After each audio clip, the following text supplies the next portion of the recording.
Many years ago, my father had recently passed, and I was still living at home with my mother. And I come home from work one night, all the lights are out, and I go to bed. I proceed to lay my head down, fall asleep. And very late at night, maybe about 2, 3 o'clock in the morning, I'm awakened by a voice in the house. And I'm trying to figure out where it's coming from, and I'm kind of half asleep. I'm rolling around in the dark. I'm trying to find out where this voice is coming from, and it turns out the more and more I hear this voice, it sounds like my mother. So I go into my mother's bedroom. She actually had her door open, and I go in there and I see my mother on the edge of the bed, and she's appearing as though she's talking to somebody. I mean, like a full-blown conversation, just like what I'm doing right now. And I interjected and I said, "Mom," I said, "Oh, who are you talking to?" And she says, "Oh, I'm talking to your father. And he told me," and she's very excited when she's telling me this, "he told me that in a few years' time, I'm going to have the best birthday present that I've ever had from him." I said, "Oh, well, that's nice." I was, you know, I kind of retorted in a smart aleck kind of way because I honestly didn't know how to process it. So I was like, "Okay," I said, "Mom, I think you should lay down a little bit." I said, "Maybe you're kind of tired, you know, because I'm starting to, you know, get creeped out. You know, maybe, you know, the funeral, and my father recently, very suddenly passed away unannounced. So it was a very shock-absorbing time for everybody in our family." And she agreed, and she laid down, and I didn't think nothing of it. I went back to bed after that. I got up the following morning. Nobody's home in my house, and I'm getting ready to go to work. And all of a sudden, ladies and gentlemen, I am not kidding, I had this clairvoyance, if you will. I just feel that, you know, I am not alone in the house. Somebody is here. And of course, who else would I think of but my dad? And it sounded like, it felt like, and it even smelled like he was in the house. It really seemed like that.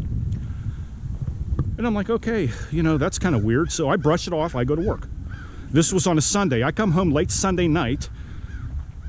I get out of my car, I go to the door, put the key in, open up the door. All the lights are off in the house except in the kitchen. And I go into the kitchen, and my mother's sitting there. And she's got a very kind of whimsical look on her face. And I said, "Hey, what's up, Mom?" She's like, "Mark," she said, "I want to ask you something, and I want you to tell me the truth." I said, "Yeah, sure, Mom." She's like, "Did you have an experience in this house today?" And I knew that she knew how I was going to answer that. And I said, "Well," I said, "I kind of had an overwhelming presence. It felt like Dad was in the house." And she's like, "Yeah, I know. He was in the house.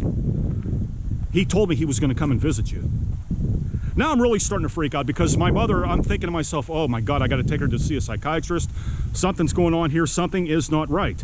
I said, "Mom," I said, "I really don't want to hear this right now." I was kind of belligerent with her, actually. I said, "I really don't want to hear about it." I said, "I'm going to bed." She's like, "Okay." Well, the days turn into weeks. The weeks turn into months. The months turn into years. Fast forward the clock, about 7 years later, okay, after we're all, if you can call it, fully recovered from my dad dying and everything, I'm by this time living on my own. My brother is married. He's living on his own. And there's my mom in the house. This was still she was still living in El Equipa. I was out of El Equipa by that point. Well, no, I actually wasn't out of El Equipa, but I was living in a different place. I wasn't living with my mom no more. So I get a phone call one day at work, and it's my mom. And she's like, "You know, my birthday's coming up." I said, "Yeah, I know." I said, "You know, we have a surprise for you coming up and everything." You know, she already knew about it, so I already said to her, "You know, you already know you're gonna have a party." And she's like, "Yeah, and I want lots of presents." I said, "Yeah, I know." And I said, "You know, I look forward to seeing you." I said, "I already took the day off, and I made the arrangements. You know, I made the necessary arrangements at work to take that day off just to be with my mom." It was really odd because I never requested time off for birthday parties and such. I just, you know, but this particular time I did. This was on a Tuesday night when I got this phone call. It was about 8 o'clock at night, and it was at work. I didn't finish up until 11 o'clock that night. And I told my mother, I said, "Okay," this was on a Tuesday night. I said, "I'll see you Thursday," because that was her birthday. Her birthday was going to be that following Thursday.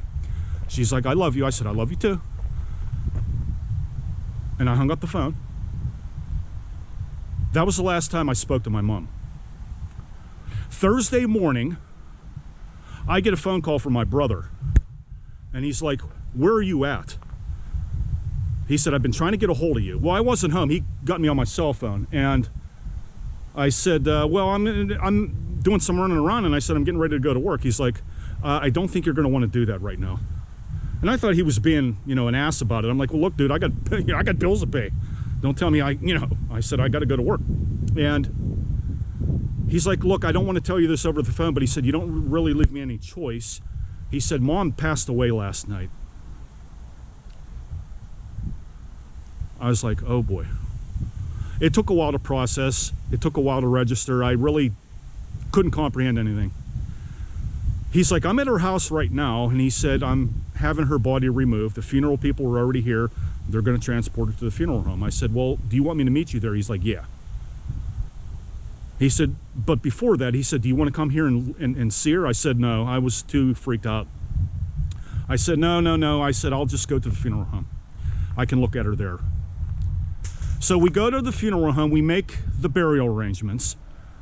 And my brother says to me, look, we have to go to Mom's house. We have some things that we have to go over. We have to fund our burial insurance policies and all that kind of stuff. So I said, yeah, okay. So we drove to my mother's house. I have a key to her house, and so does my brother, but I open up the door. There's all darkness in the house except for the kitchen light is on. And my brother said, well, that's odd, because he said, I know for a fact that I shut off all the lights before I left.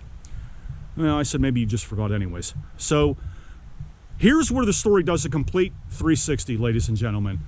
This is where, to this day, I cannot explain what happened, but I'm going to tell you what I saw, okay? We go into my mother's kitchen because that's where the light has been left on. My mother's table had a plate of food on it where she sat. So before she died, she had something to eat. A few hours before she died. We don't know exactly when she died, but we know she died late in the night. It was on her birthday that she died.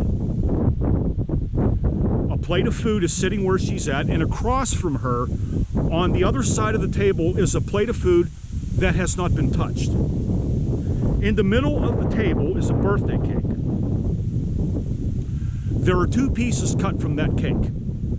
One is on a plate across from where my mother sat and took her dinner all the time, and there was a little plate by hers where the cake was gone, and you could see the remnants of icing, okay? So you could tell that a piece of cake had been eaten off of that plate, which would have been my mother's, okay?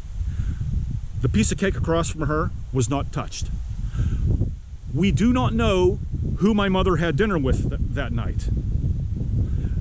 To this day, my mother's been dead for over 20 years. Nobody has ever come forward and said, yes, I was at your mother's house that night and we had dinner. Nobody has ever come forward. Nobody. I go into the living room, and where my mother sat on the chair where she used to watch her television set all the time, where she watched TV and spent all her time, there was a picture right on the chair. A dusty old frame, and it was a picture of my father.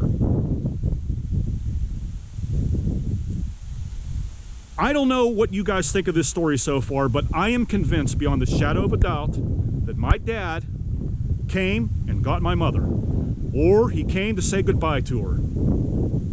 Her birthday present was him. My mother died on her birthday.